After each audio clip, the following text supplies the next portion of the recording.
There's some simple things that I think everyone should be doing though at the end of the day. Trying to have a clear understanding of what resources exist in your environment and what they're doing. There's now a number of tools to really give you insight into untagged assets, things that look like zombie resources or things that are left behind.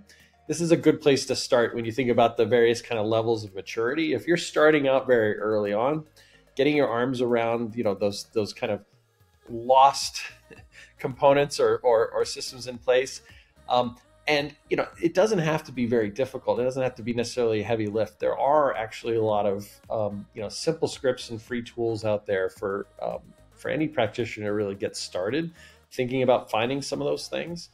As the workloads become more complex, as the environment becomes more complex, it's really useful to start thinking about some more complicated tools that can kind of take into account certain behaviors that you want to enforce, or different levels of governance that you might want to apply in the environment.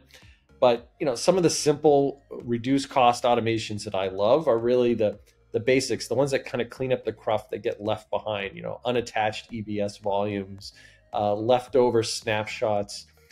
These are things that everybody should have on or scheduled or turned on in some way.